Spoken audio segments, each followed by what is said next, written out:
ओम नमः सदेव्य। ओम नमः सदेव्य। ओम नमः सदेव्य। मंगलम भगवान मीरो मंगलम गौतम मुनि मंगलम कुंद कुंदाद्यो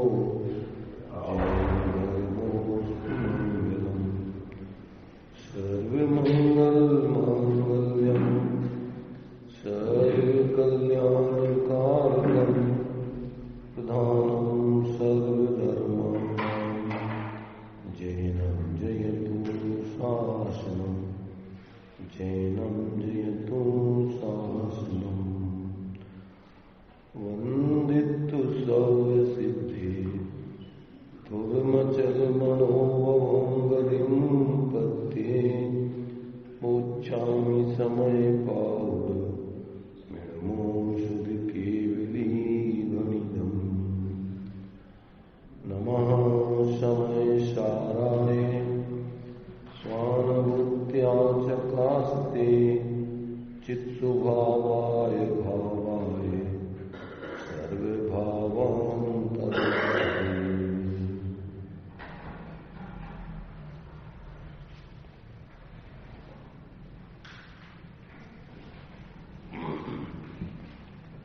विषय अपना समय सारणी की 71वीं गाथा चलेगी, जो कर्ता कर्म अधिकार प्रारंभ हुआ है उसमें 69-70 गाथा के अंतर्गत किस प्रकार से अज्ञानी के कर्ता कर्म की प्रवृत्ति प्रवर्तित है, जिसके कारण से कर्मों का बंध होता है और फिर ये जीव चतुर्गति संसार का पात्र बनता है। अब इस कर्ता कर्म की प्रवृत्ति का अभाव कब होता है, ऐसा आगे प्रश्न किया जाए तो उसके उत्तर स्वरूप आचार्य देव गाथा कह के स्पष्टीकरण करते हैं कि जो अज्ञानता पूर्वक की जो कर्ता कर्म की प्रवृत्ति है, जो अनादिकाल से जीवों की चली आई है, उसके अभाव होने की प्रक्रिया क्या है, उसका अभाव कब होता है, कैसे होता है, उस बात को अब यहाँ 71वीं गाथा से स्पष्ट करते हैं। ये गाथा है 71वीं। जय्या इमेण जीवेण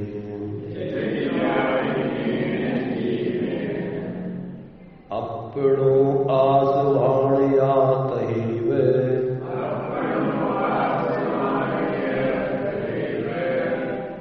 नादं होदि विशेषन्तरन्तु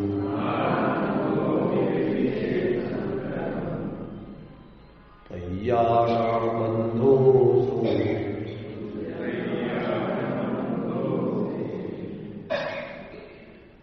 ये जीवन्यो हि आश्रमो कात्यो हि अपने आत्मका जाने विशेषन्तरत है बंधन नहीं उसको। देखिए क्या कह रहे, तथा ये यदा इसी प्रकार जब अनेन जीवेन यह जीव आत्मना आत्मा का च और आश्रवाणाम आश्रमों का विशेषांतरम अंतर अर्थात भेद ज्ञातम भवति जानता है, तदा तब तस उसे बंधन नहीं होता। क्या कहा कि जब ये जीव अनादिकाल से जो आश्रमों में और अपने आत्मा में जब तक भेद नहीं करता था, उन रूप ही अपने को जानकर मानकर प्रवर्तन कर रहा था, तब तक तो ये कर्ता कर्म की अज्ञान रूप प्रवृत्ति चल रही थी और उससे कर्मों का बंध होता था। अब ज्यों ही ये जीव आश्रवादी क्रोधादि ऐसे उन आश्रमों को और अपने ज्ञान लक्षण से लक्षित ऐसे जीव को भेद विज्ञान करके जान लेता है, अलग अलग जान लेता है, तब ही बंधन नहीं, उसको बंधन नहीं होता।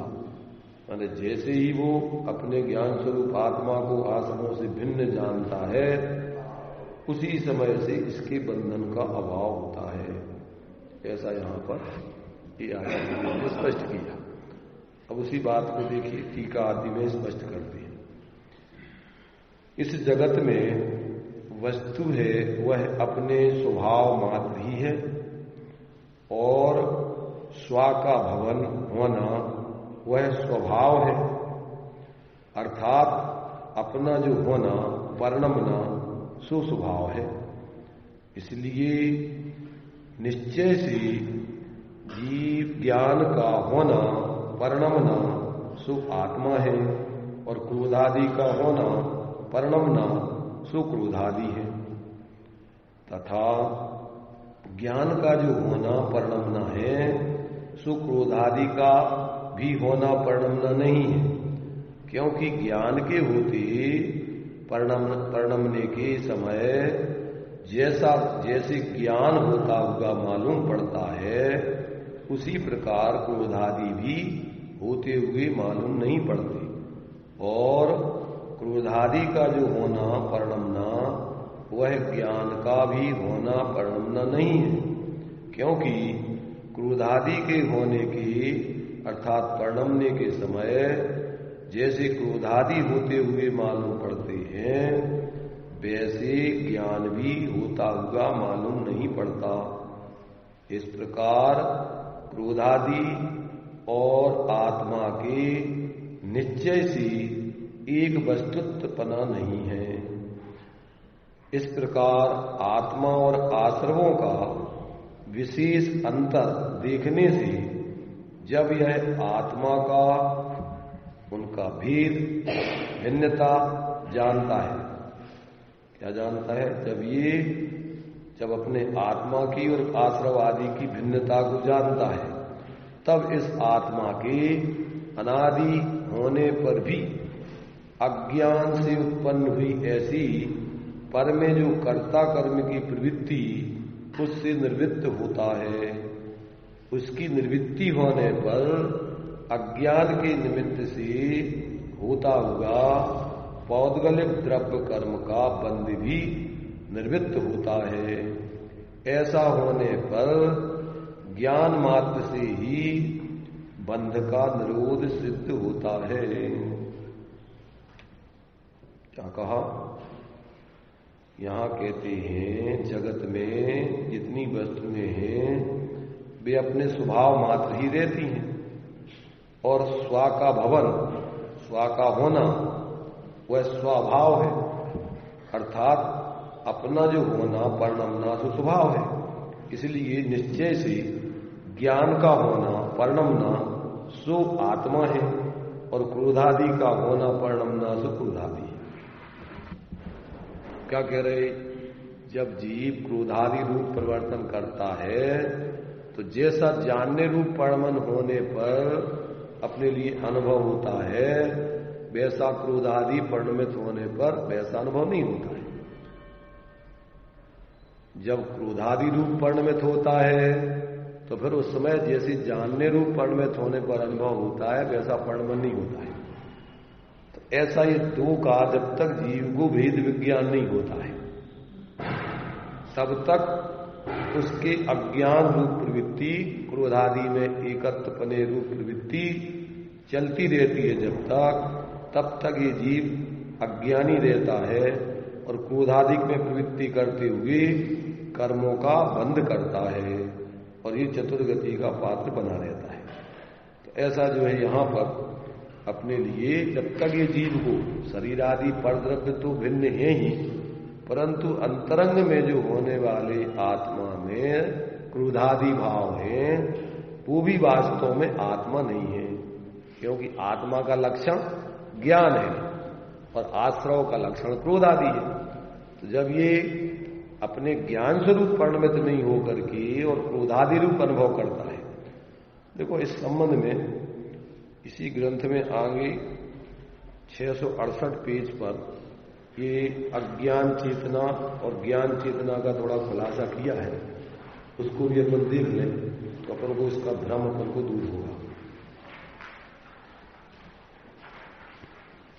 यहां पर 669 पेज पर जो गाथा 387, 88, 89 दी है जो सर्वशुद्ध ज्ञान अधिकार की, उसमें ज्ञान चेतना अज्ञान चेतना ऐसी दो चेतनाओं का विभाग करके खुलासा किया है। इसको अपन टीका को देखते हैं। इस टीका में जो है इसका विशेष स्पष्टीकरण दिया है। यहां इस टीका में दिया हुआ है, देखिए 387, 88, 89 गाथा की टीका। ज्ञान से अन्य में अर्थात ज्ञान के सिवा अन्य भावों में ऐसा चेतना अर्थात अनुभव करना कि वह मैं हूं, सो अज्ञान चेतना है।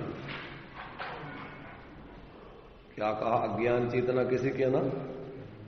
ज्ञान से अन्य में ऐसा चेतना अर्थात अनुभव करना कि वह मैं हूं, उसका नाम है अज्ञान चेतना। ज्ञान से अन्य में ऐसा अनुभव ना कि ये मैं हूं, क्योंकि आत्मा तो अपने स्वभाव ज्ञान रूप परिणमित होता है।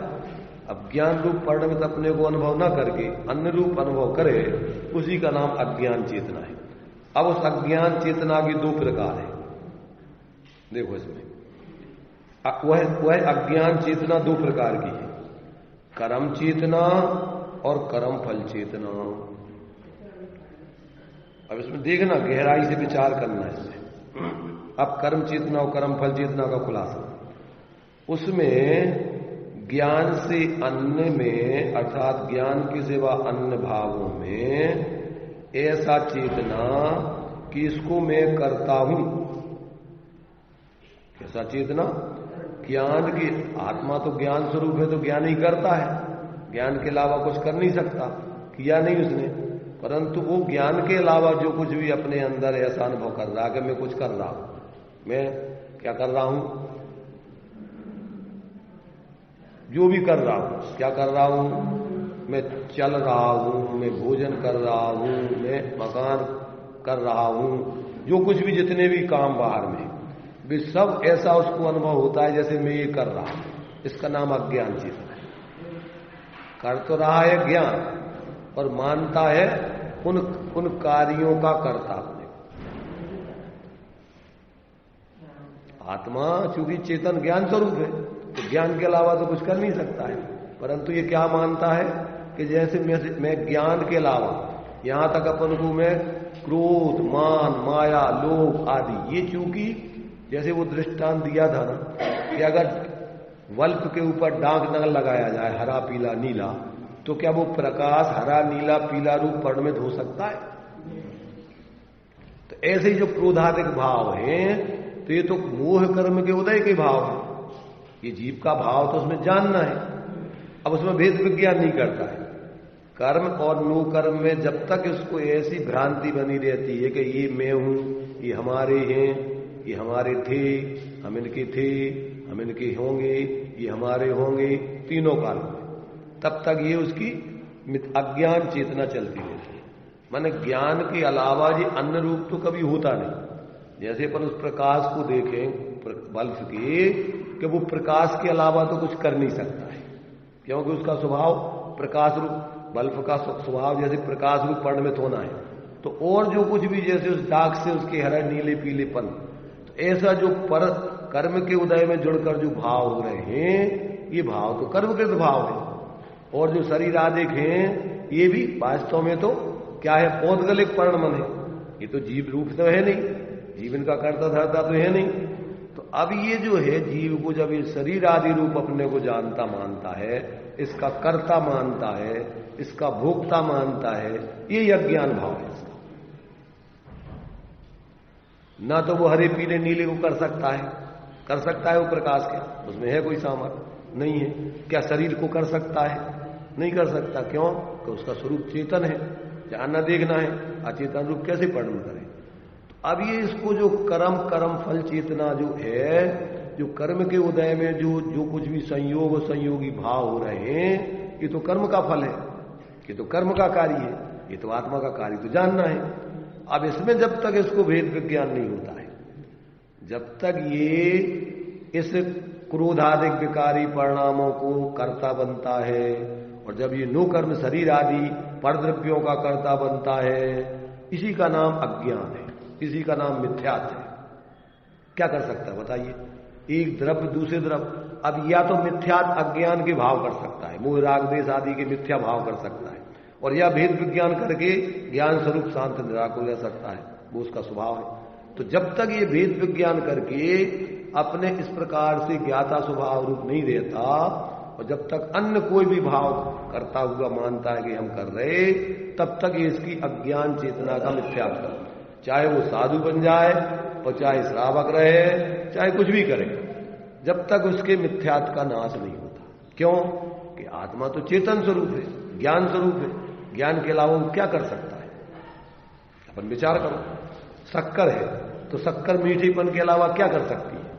उसमें और कुछ जो जिसमें डाल दो, और डालने के बाद उसके साथ में रहने पर, और अपन कहते खटमिट्ठी, अब ये खटमिट्ठा तो खट्टा कोई दूसरी चीज है, शक्कर तो मीठी है, लक्षणों से देखो तो वो मीठापन शक्कर का है, खट्टापन दही आदि का है।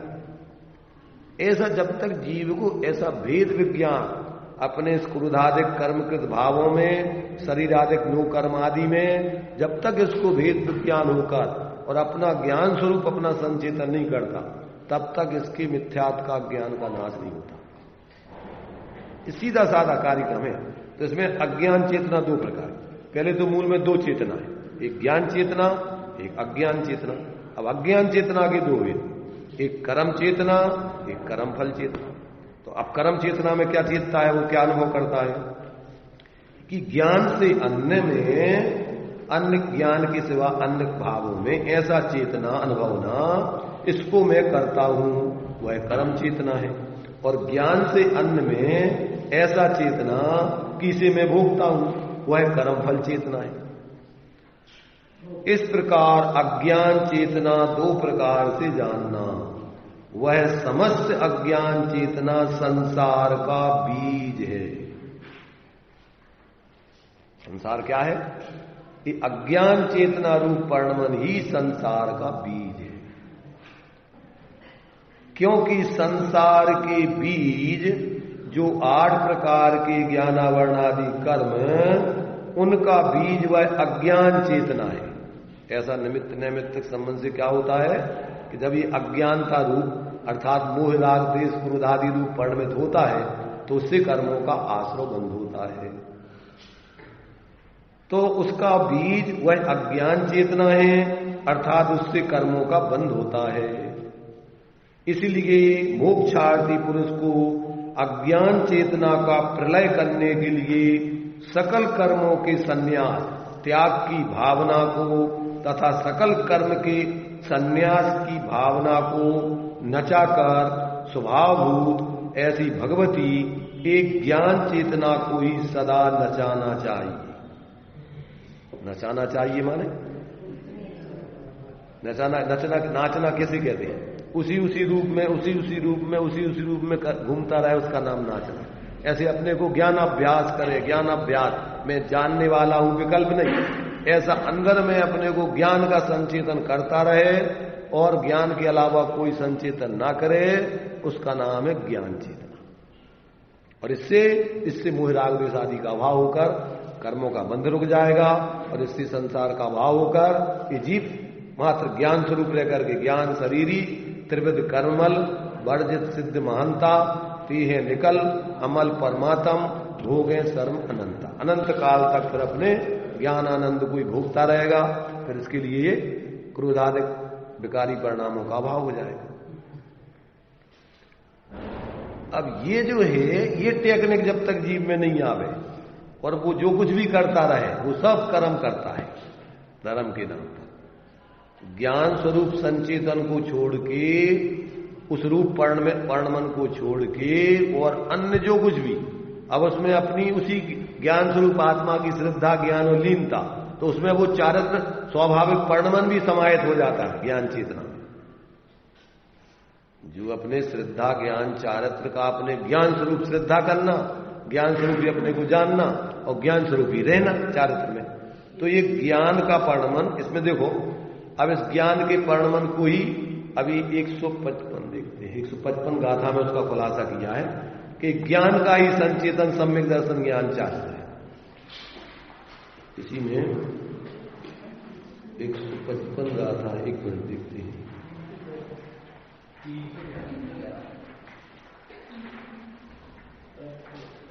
हाँ देखिए, 155 गाथा की टीका देखिए, इस टीका में इसका खुलासा किया है। माने सम्यक दर्शन ज्ञान चारित्र किसे कहते हैं उसका स्पष्टीकरण किया है। देखिए टीका में मिल गया 311 पेज पर 155वीं गाथा की टीका। मोक्ष का कारण वास्तव में सम्यक दर्शन, सम्यक ज्ञान, सम्यक चारित्र है। मिल गया। बहुत गजब के ये अपन को समझने लायक मर्म की बात है, निकाल के बता रहे अपन इसमें आचार्यों की। और इसको समझे बिना आदमी अज्ञानता से न जाने क्या क्या करता है, परेशान होता रहता है। आज तक शांति नहीं मिली उसके जीवन में।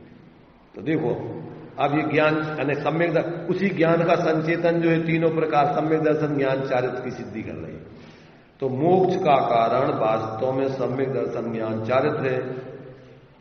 उसमें सम्यक दर्शन तो जीवादि पदार्थों के श्रद्धान स्वभाव रूप ज्ञान का होना परिणमन करना है। क्या कहा? सम्यक दर्शन किसे कहना? सम्यक दर्शन तो जीवादि पदार्थों के श्रद्धान स्वभाव रूप ज्ञान का होना परिणमन करना है। और जीवादि पदार्थों के ज्ञान स्वभाव रूप ज्ञान का होना परिणमन करना ज्ञान है। और रागादि के त्याग स्वरूप त्याग स्वभाव रूप ज्ञान का होना परिणमन करना सुसम्यक चारित्र है। अतः इस प्रकार सम्यक दर्शन ज्ञान चारित्र तीनों एक ज्ञान का ही भवन परिणमन जानना। इसलिए ज्ञान ही परमार्थ वास्तविक मोक्ष का कारण जानना। ज्ञान समान न आन जगत में सुख को कारण, यह परमामृत जन्म जरा मृत्यु रोग निवारण। जे पूरब शिव गए और आगे जे, सो सब महिमा ज्ञान तनी मुनि नाथ कहे। विषय चाह दब दाह जगत जन अरनि दजावे, और तात उपाय न आन ज्ञान घन ज्ञान। एकमात्र ज्ञान का जीवन जीना ही, ज्ञान रूप जीवन जीना ही इस शांति का उपाय है। और ज्ञान रूप को छोड़ के जितना भी कर्ता धर्ता भोक्ता आदि बाहर का पने का कार्य है, वो सब संसार का कार्य है। भावार्थ में उसी का खुलासा किया। आत्मा का असाधारण स्वरूप ज्ञान ही है। और इस प्रकरण में ज्ञान को ही प्रदान करके विवेचन किया है। इसलिए सम्यक दर्शन, सम्यक ज्ञान और सम्यक चारित्र, इन तीनों स्वरूप ज्ञान ही परिणमित होता है। यह कहकर ज्ञान को ही मोक्ष का कारण कहा है। और ज्ञान है सो अभेद दृष्टि से आत्मा ही है। ज्ञान सो ही आत्मा। जैसे मीठापन है सो कोई मीठापन ही शक्कर, शक्कर और मीठापन कोई सर्वथा अलग अलग चीजें तो है नहीं। अभेद दृष्टि से वो मीठापन माने शक्कर, तो ऐसी आत्मा। तो वो आत्मा, तो ऐसा कहने से कुछ भी विरोध नहीं समझना। ज्ञान का श्रद्धान, ज्ञान का ज्ञान और ज्ञान का आचरण, या आत्मा का श्रद्धान, आत्मा का ज्ञान, या आत्मा का आचरण, ये दोनों एक ही बात है। अभेद दृष्टि से आत्मा और भेद दृष्टि से ज्ञान, क्योंकि ज्ञान उसका असाधारण लक्षण है, उसका तादात्म्य संबंध है, इसलिए कोई वो अलग तो है ही नहीं। अभेद दृष्टि से ज्ञान सो ही आत्मा, अन्य सो ही कर्म। बस इतने से समझ ले जिनवाणी का मन। इसलिए ज्ञानानुभूति रेव आत्मानुभूति। अपन मीठेपन की अनुभूति शक्कर की अनुभूति है। अपन जो है मीठा, हाँ मीठा खा रहे हैं, तो क्या खा रहे हैं? शक्कर खा रहे हैं। मीठा माने शक्कर, जिसमें वो मीठा है गुण, वो वस्तु खा रहे हैं। अभेद दृष्टि से ज्ञान माने आत्मा। तो ज्ञान लक्षण से ही आत्मा का अनुभव किया जाता है। क्यों? किसके अलावा और कोई आत्मा को समझने का कोई साथ। अपने लिए जो 3 दोष हैं, अव्याप्ति, अतिव्याप्ति, असंभव, वो ज्ञान लक्षण से ही सिद्ध होते हैं। बाकी रागादिक लक्षण करो तो अव्याप्ति दोष, अमूर्तिक लक्षण करो तो अतिव्याप्ति दोष, और अचेतन लक्षण करो शरीर आदि तो असंभव। तो ये ज्ञान से ही आत्मा की प्रसिद्धि, क्योंकि ज्ञान प्रसिद्ध लक्षण है। आत्मा अपन को अभी अप्रसिद्ध है, उस ज्ञान से उस आत्मा की प्रसिद्धि होती है। माने जैसे अपन को कोई भी चीज है तो उसमें अपन को शक्कर नहीं दिख रही, मिली हुई चीज है उसमें मिला करके अपन ने डाल दी, तो अपन उसमें देखे भाई देखो शक्कर है कि नहीं, चाय पी रहे तो आपको शक्कर दिख रही कि नहीं? शक्कर दिखती आंखों से नहीं, जबान से दिखाई देती है चखने। यहां कितनी सा अच्छी बहुत ज्यादा शक्कर पड़ रही, दिख रही कि नहीं दिख रही? अनुभव से दिखेगी। ऐसे ही आत्मा अपन को भले ही अभी कर्म नो कर्म आदि के बीच में पड़ी हुई है, परंतु अपन को ज्ञान लक्षण से अपन आत्मा को अनुभव कर सकते हैं। एक दृष्टांत दिया है अनुभव प्रकाश में कि एक शिष्य गुरु जी के पास गया कि हमें आत्मा का अनुभव करना है। अच्छा, तो उन्होंने एक मिश्री की डली दी और सामने एक कटोरा रखा हुआ था पानी का, कहा कि उसमें डाल दी। थोड़ी देर तक बातचीत करते रहे, चर्चा करते रहे। फिर उससे कहा कि जो हम लोग मिश्री दी थी उठा लाओ। तो गया, वो देखा तो उसमें मिश्री दिखी नहीं उसको। उसने कहा गुरु जी यहां तो मिश्री है ही नहीं। अरे भाई देख ना, तू तो वहीं रख के आया था ना मिश्री, अभी देख उसमें। नहीं इसमें तो नहीं है। अरे थोड़ी चखना। चखी उसने, है मिश्री? हाँ हाँ है मिश्री है। किधर है मिश्री? उसी पानी में मिश्री है। अब लक्षणों से आप उसको पहचान पाओगे। केवल ज्ञान में तो प्रत्यक्ष दिखती है आत्मा, पर छदमस्तों को स्वानुभव में दिखती है। उनके लिए ऐसी आंखों से नहीं दिखती। जैसे वो पानी में मिश्री नहीं दिख रही, पर अनुभव करने पर भाषित होती है कि हाँ यह मिश्री है। आ रहा समझ में कि नहीं आ रहा? कठिन तो नहीं है। वेद विज्ञान की कला ऐसी सरल है। अभी अपन को आत्मा, चूंकि एक चित्रावगाही संबंध कर्म नो कर्म आदि के बीच में आत्मा का मिलान हो गया, पर दोनों अलग अलग है। अभी भी अपन उस पानी को सुखा दो, मिश्री उसमें से ज्यों की त्यों अलग रह जाएगी। ऐसे कर्मों को, नो कर्मों को, राग आदि को अलग कर दो, आत्मा पूरी वस्तु, अखंड वस्तु अलग आपकी प्रकट हो जाएगी। ये कला है। तो ये जब तक अपन को ऐसा ज्ञान में आत्मा का अनुभव लक्षण से, ज्ञान लक्षण से, अभी तो अपन क्या करते, जैसे पशु घास को अन्न आदि को मिला करके एक में एक करके खाता है, उसको अलग अलग भाषित नहीं होता। ऐसे ही अभी तो ज्ञान स्वरूप आत्मा और कस राग आदि विकारी भाव आश्रव और शरीर आदि गी, ऐसी गी गायक भाव भावक सबका संकर मिला करके मिक्सचर चल रहा है। अब अपन अलग अलग, जबकि अलग अलग है, मिले नहीं है।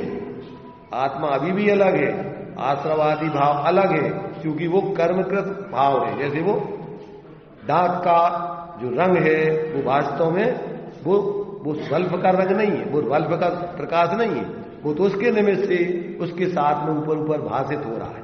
इसलिए अंतर यही ऊपरी जान। जब किसी को भूत लग जाती है ना, भूत, तो ये ऊपरी बाधा आ जाती है। ऐसे ही मिथ्या दृष्टि संसारी जीवों को भूत लग गया है, मोह का भूत। आचार्य देव ने लक्षण, मोह रूपी पिशाच इस जीव को कोलू कैसे बैल जैसा जोतता रहता है निरंतर, ऐसे भागा भागा फिरता रहता 24 घंटे।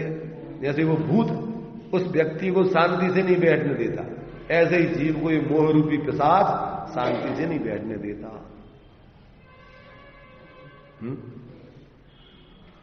आ रहा कुछ समझ में? आश्रमों से कैसे भेद विज्ञान करना है, कैसे अपन को ज्ञान लक्षण से लक्षित करके जब ये विशेष अंतर अनुभव करके अंदर में जानता है तो आश्रमों से, शरीर आदि 9 कर्मों से इसको अंदर में भेद विज्ञान होता है। और फिर धीरे धीरे धीरे वो अपने ज्ञान का ही संचेतन करते करते अंदर धीरे धीरे संपूर्ण रागादिक से रहित होकर ज्ञान मात्र रह जाता है, केवल ज्ञान। और अंत अवस्था में क्या रह गया? केवल ज्ञान स्वरूप अनुभव रह गया। अब संपूर्ण मोह राग देश आदि का अभाव हो गया। 12वें गुण स्थान में क्षीण मोह हो गया और इसके बाद में ज्ञानावर दर्शनावर अंतराय का अभाव होके और अनंत चतुष्टय उसके अपना स्वाभाविक जैसा आत्मा का मूल स्वरूप है अंदर, वो सब प्रकट होकर के अनंत काल तक अब उसी आनंद को भोगता रहेगा। अब कौन उसके लिए और अशुद्धि पैदा कराए? अशुद्धि पैदा करने का कारण तो वो कर्म के उदय में जुड़ना था। अब वो जुड़ना भी खत्म और जो जुड़ने के साधन थे वे भी खत्म, वे कर्म भी गए। अब उसके उदय में जो उसके ऊपर से बल्ब के ऊपर से दाग हटा दिया तो अब हरा पीला नीला प्रकाश कैसे निकले? कितना सरल है धर्म समझना और जीना। आपके जीवन में कर्म का उदय आएगा तो आपके कैसे परिणाम रहेंगे? कभी कर्म का उदय क्यों? कर्म का उदय तो अनादिकाल से सबके चलता ही रहता है ना। नहीं, परिणाम देखो, परिणाम तो निरंतर सारे जीवों के अनादिकाल से अज्ञानता रूप ही चलती है। अब ये तो भाग्य से अपन को ये जिनवाणी मिलती है, ज्ञानियों का सानिध्य मिलता है तो ये विचार करने का अवसर आता है।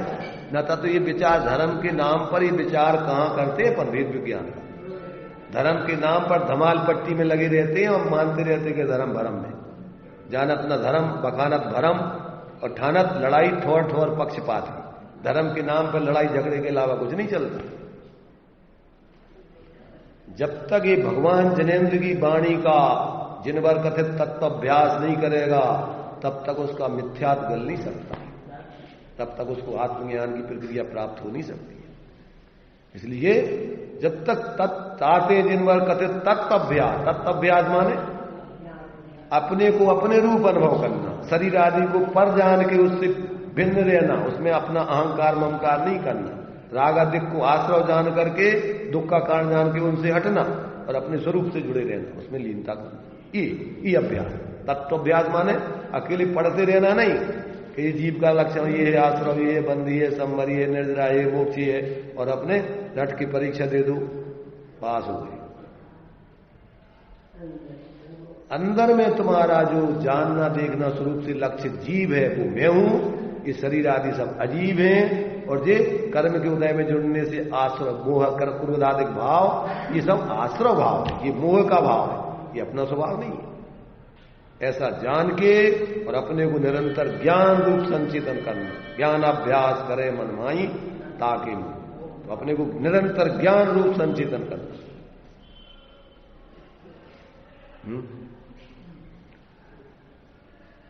आचार्यों ने इतना सुगम कर दिया है अपन को कि अगर पात्र जीव हुए तो बस समझ लो कि थोड़े में ही उसका काम हो जाए।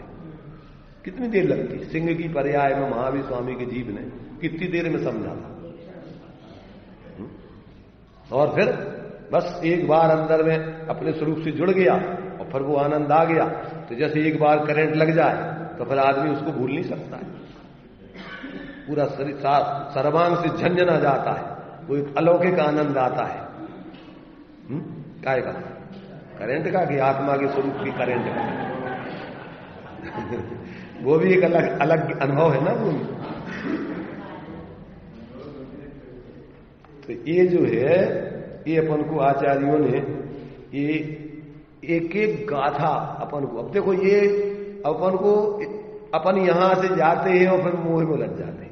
तो ये निरंतर काम तो यही करना है, इसको सुन करके और फिर अपन इसके प्रयोग में लगे तो काम बने। और इसको सुन के और चलो अपनो काम करें तो कौन सा काम तुम्हारा? मोह बड़ा मतलब ज्यों कहते हो, इधर थोड़ी सुन गए और फिर ज्यों कहते हो वही 23 घंटा भी मोह के मिथ्यात के काम होने लगे। ये अभ्यास अभी वहां अपन यहां पूरे समय ना रह पाए, पर पूरे समय जो ये अपन ने थ्योरी पढ़ी है इसका 24 घंटे जहां रहे वहां जागृत होगी जी तो सकते हैं। क्या रे अपन ने सुना कि अपन ये कुछ नहीं है, संयोग नहीं है, संयोगी भाव अपना स्वरूप नहीं, अपन उसमें कैसे मोह कर रहे? तो वहां ज्ञान से अपन तोड़ते रहे तो मिथ्यात्व गलेगा। और आप ऐसा तोड़ते तोड़ते जब जीते रहेंगे तो आपका किसी समय ऐसा अवसर आएगा कि आपका उपयोग, अपना उपयोग जिस आत्मा में से निकल रहा है वो उसी में एकाग्र होकर निर्विकल्प स्थिति प्राप्त हो सकती है। क्योंकि नरक में कोई अलग से थोड़ी कोई स्थान है, वो तो भेद उतना ही समझा और उतना ही उपयोग एकाग्र करके अनुभव किया। यहां बैठे बैठे अभी चर्चा चल रही है और 1 मिनट में अपन दुकान में पहुंच जाते हैं। कैसे? शरीर से। उपयोग का काम है, तो उपयोग तो क्षण का काम है और आत्मा उपयोग स्वरूप है। जहां उपयोग है उतनी आत्मा है अपनी। 3 प्रकार के भाव है, या तो सो उपयोग, या असो उपयोग, या शुद्ध उपयोग। या तो अपने स्वरूप में जुड़े तो अपना शुद्ध आनंद आत्मा का है, और या फिर शुभ कार्य करें या शुभ कार्य, तो इनसे आश्रवबंध है, आकुलता मंद और तीव्र है। अजब गजब की बातें जो है आचार्यों ने अपनी अनुभव करके और इतनी करुणा से, अथवा ऐसा कहें कि वो अपने आत्माराधना में अभी उत्कृष्ट लीनता नहीं कर पाए तो अब और काम उनको करना नहीं है, इसलिए फिर उसी का चिंतन मनन घोलन उसी में लगे रहते और फिर अपना उपयोग इधर उधर न भटके और फिर तत्काल फिर स्वरूप में चले जाते। ऐसा उसी का अभ्यास करते रहते, क्योंकि गुणस्थान प्रमाण अभी साधना जब तक ऊपर अगर चढ़े तो अंतर्मूल में श्रेणी चढ़ के केवल ज्ञान पा सकता है, परंतु नहीं चढ़ पावे तो कम से कम जहां है वहां का भेद विज्ञान बनाए रखकर उतनी भीतरागता रूप अपनी स्वरूप की साधना करना। 4थे गुणस्थान, 5वें गुणस्थान, सागरों पर्यंत साधना करते रहती। 33 सागर तक सर्वार सिद्धि की देव का करते वहां। इसी का निर्विकल्प अभी अपन ने पढ़ा था, सविकल्प और निर्विकल्प रहस्यपूर्ण चिट्ठी दोपहर में चल रही। ज्ञानी के 2 प्रकार के भाव चलते हैं अभी निचली भूमिका में। कौन से? सविकल्प और निर्विकल्प। सविकल्प दशा में शुभाशुभ उपयोग रूप और निर्विकल्प दशा में शुद्ध उपयोग। ये ज्ञानी की साधक दशा है, चलता ही रहता है। अगर उसका निर्विकल्पना रुक जाए तो साधना खत्म हो जाए। 6 महीने से ज्यादा अगर वो निर्विकल्प स्वरूप का अनुभव नहीं करे तो फिर वो मोह में उलझ करके फिर सम्यक से च्युत भी हो सकता है। इसलिए उसको धारा प्रवाह सजगता रख करके अपने स्वरूप की 24 घंटे खाते पीते उठते बैठते हर समय अपने स्वरूप को लक्ष्य रख करके उसकी दृष्टि से कभी स्वरूप ओझल नहीं होता है। सम्यक दृष्टि की अपनी दृष्टि में, जैसे दृष्टांत दिया था ना गुमास्ता का, कि मुनीम 24 घंटे ध्यान में रखता है कि सब अपना नहीं है, सब बोलता नहीं है, काम करते हुए तो जुदाई का विचार नहीं करता, ऐसा करता जैसे उसी का काम है, पर अंदर अभिप्राय में एक भी परमाणु मात्र में अपना नहीं है ऐसा जानता है। ऐसी सम्यक दृष्टि बाहर में सुभाषो रूप प्रवृत्ति करते हुए भी वो किसी प्रकार पर में एकत्र नहीं करता। क्यों? कि वो अपने ज्ञान स्वरूप लक्षण से अपनी अनुभूति अलग जानता है। अभी अपन ने जो मिथ्यात्व में अनुभूति कर रखी है, एक क्षण को भी क्या अपन अपने शरीर को और जो नाम अपन ने रख दिया है, क्योंकि मिथ्यात्व के तो अनंत भेद है, असंख्यात लोक प्रमाण भेद है। जिन जिन में एकत्व मत चल रहा है वो सब उस प्रकार के मिथ्यात्व भाव चल रहे हैं। तो अपन ने क्या है, अभी शरीर में एकत्व कर रखा है, तो अपन कभी एक क्षण को भी नहीं भूलते कि अपन शरीर नहीं है। स्त्रियां हैं तो अब स्त्रियों को अपना निरंतर में स्त्री हूं स्वप्न में भी उसको स्त्री पने का अनुभव चलता रहता है। चलता कि नहीं? जबकि है क्या वो? है तो ज्ञान स्वरूप जी। ये तो शरीर का खोला है, कपड़ा है ये तो। पर इस कपड़े को ही उसने अपना, जैसे लोक में अपन अच्छा कपड़ा पहन ले ना, तो अभी तो अपन जीभ की तो छोड़ो, इस शरीर तो छोड़ो, कपड़ा अच्छा पहन ले तो अपन को महसूस होने लगता कि अपन अच्छे हो।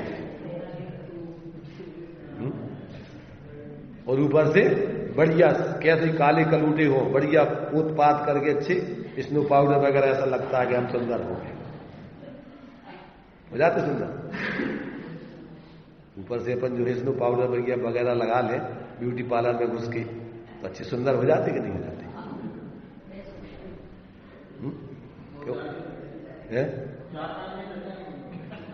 4-5 दिन कहते, 4-5 दिन रात में सोए सुबह नहाया सब धुल गया।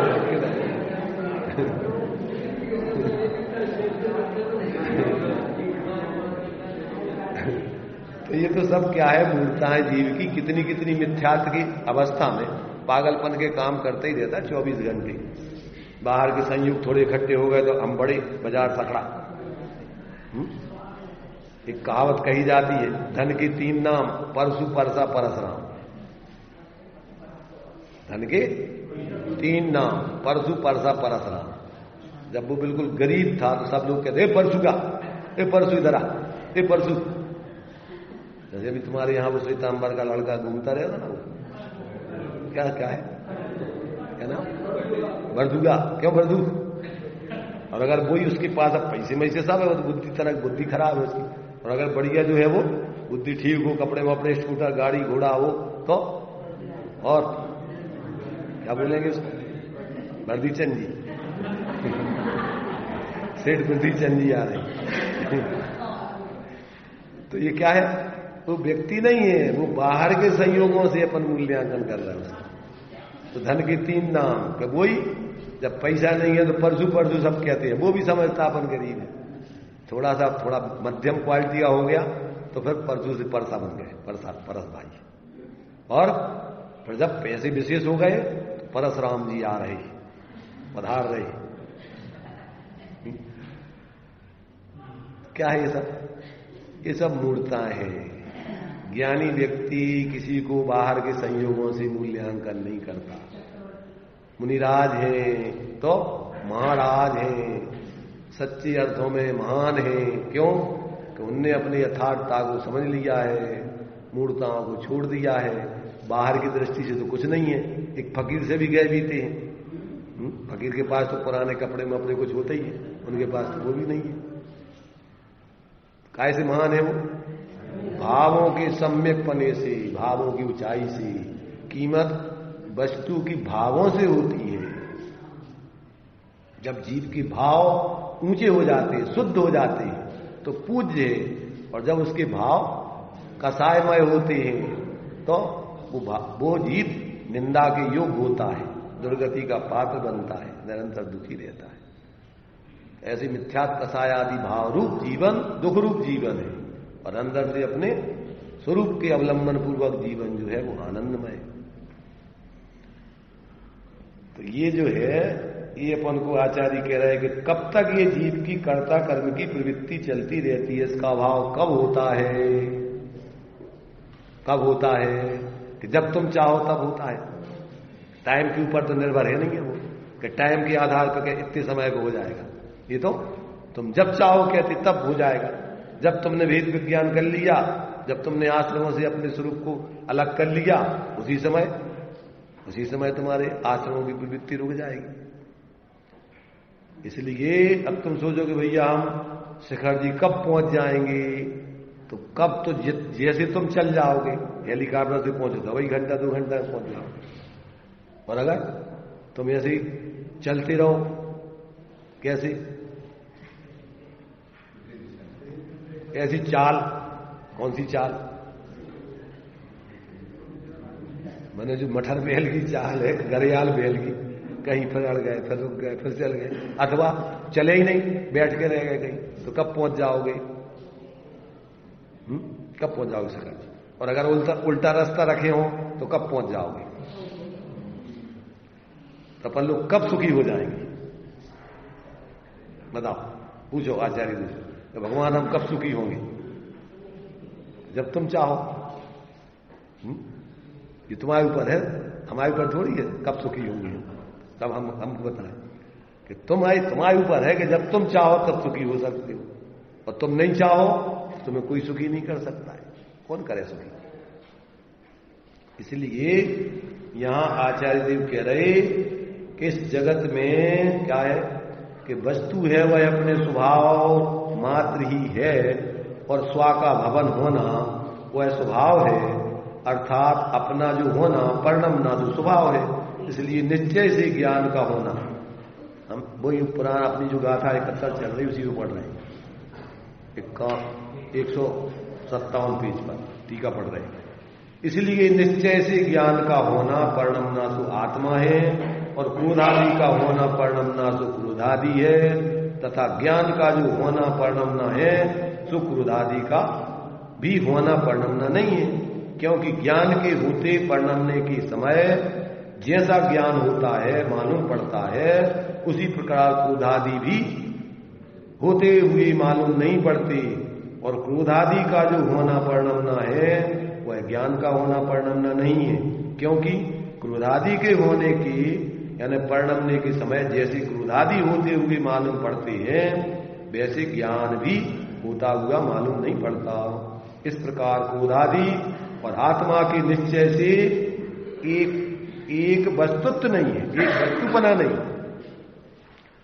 इस प्रकार आत्मा और आश्रमों का विशेष अंतर देखने से जब यह आत्मा उनका भेद भिन्नता जानता है, माने अनुभव करके जानता, पहले तो निर्णय में पहले तो अपने ज्ञान लक्षण से उसकी सिद्धि करना और फिर स्वरूप अनुभव करके उसकी प्रसिद्धि करना जानता है, तब इस आत्मा की अनादि से होने पर भी क्या आत्मा के अज्ञान कब से चल रहा है? अनादि काल से। आत्मा के अनादि होने पर भी अज्ञान से उत्पन्न हुई ऐसी पर में कर्ता कर्म की प्रवृत्ति निवृत्त होती है। उसकी निवृत्ति होने पर अज्ञान के निमित्त से होता हुआ पौद्गलिक द्रव्य कर्म का बंध भी निवृत्त होता है। ऐसा होने पर ज्ञान मात्र से ही बंध का निरोध सिद्ध होता है। ज्ञान मात्र आत्मा रह जाए तो बंध का निरोध हो जाता है, अकेले जानकारी करने से नहीं। भावार्थ क्रोधादि और ज्ञान भिन्न भिन्न वस्तुएं हैं। तात्विक दृष्टि से आश्रव तत्व है और जीव और ज्ञान जीव तत्व है। इस भिन्न भिन्न स्वभाव है, इसलिए क्रोधादि और ज्ञान भिन्न भिन्न वस्तुएं हैं। इनमें कौन सा भाव है?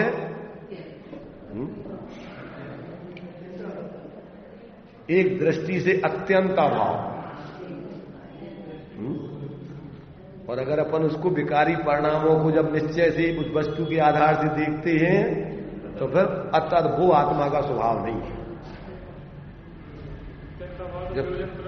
जब स्वरूप दृष्टि से देखते हैं तो आत्मा का ये कोई स्वरूप नहीं है, न द्रव्य स्वभाव है न पर्याय स्वभाव। परंतु पर्याय की दोष की दृष्टि से देखते हैं तो विकारी परिणाम आत्मा की पर्याय में हो रहे हैं।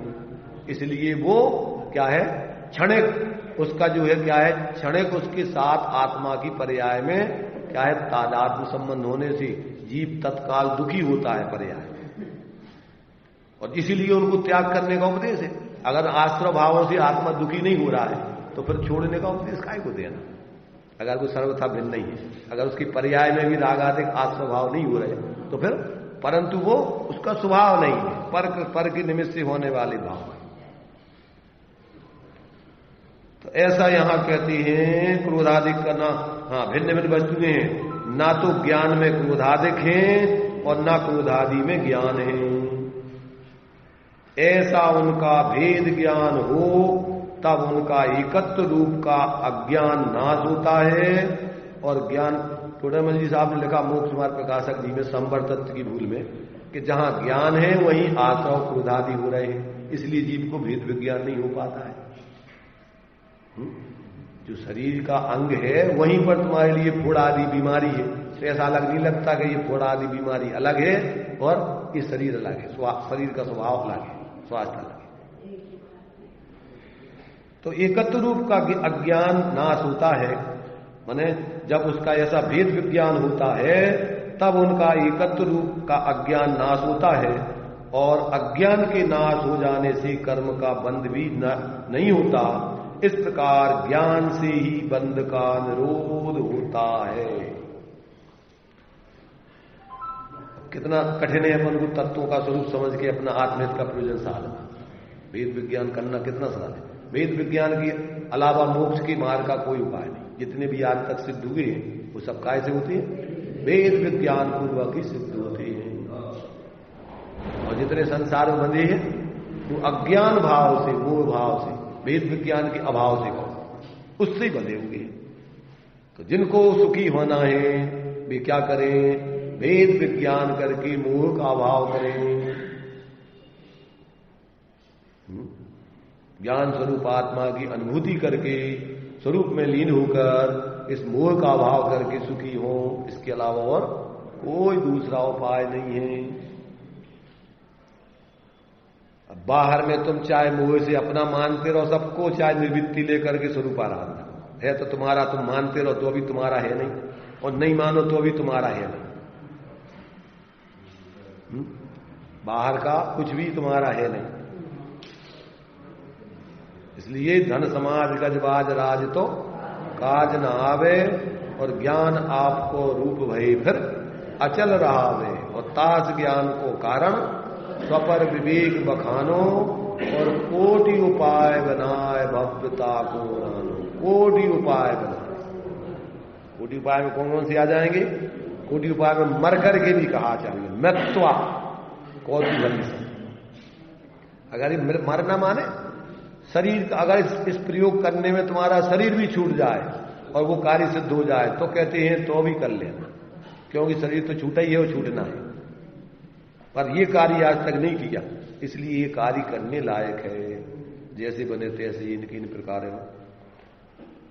इस प्रकार अपने लिए ये कर्ता कर्म की प्रवृत्ति का अभाव कब होता है, उसका आचार्य देव ने यहां खुलासा किया है 71वीं गाथा में। आ गया कुछ थोड़ा बहुत दिमाग में? थोड़ा बहुत कच्चा कच्चा, थोड़ा थोड़ा हमको दिमाग में कुछ अंदर में भरा हुआ है सब कुछ, तो उसमें बिल्कुल पता ही नहीं पड़ता कि कुछ क्या चल रहा है। तो अब जो है इसको समझना, इसके अलावा बहानेबाजी से किसी का हित नहीं है, समझ रहे ना? तुमको ही रखड़ना पड़ेगा। बहानेबाजी करके किसी से अगर तुम बाहर में संतुष्ट भी कर दोगे ठीक है, तो उससे कोई काम तो नहीं बनेगा। इसलिए यहां बहानेबाजी घाटे का धंधा है बहुत, इससे बड़ा घाटा नहीं हो सकता दुनिया में कोई हो। इसलिए यहां पूरे प्राणपण से, ताकत से इसको समझ करके जीवन में प्रयोग करो। अगर नहीं समझ में आया है तो जब तक समझ में नहीं आ जाए तब तक यही कार्य करो, इसके अलावा हुआ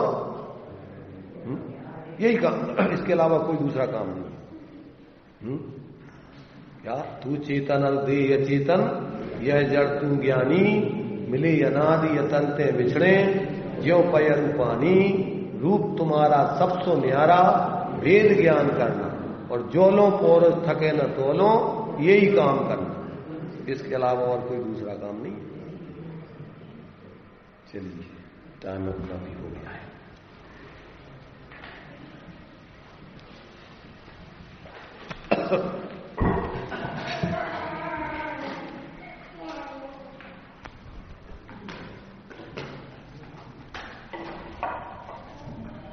पृथ्वीराज चौहान को मोहम्मद घोरी ने बंदी बना लिया, उसकी आंखें फुड़वा दी,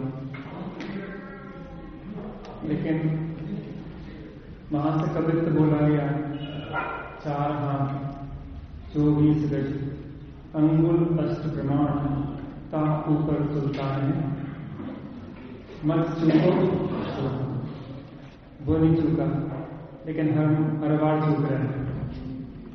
थोड़ा सा ही अंतर रहता है। तत्व ज्ञान वेद विज्ञान करते करते आत्म भावना भाव तजी जिंग रहे निर्माण, थोड़ा सा और ताकत लगा दें, उस पार पहुंचने वाली बात है। यहां पे बैठे सुने समझे और समाने का यत्न करें। देखो, आश्रय का स्वाद और ज्ञान का स्वाद अलग अलग है। जैसे अपन मेथी के लड्डू बनाए ना, तो मेथी के लड्डू में मेथी की कड़वाहट और गुड़ की मिठास दोनों में स्वाद देव है। ऐसे ही आश्रय कड़वे हैं और आत्मा मीठा है।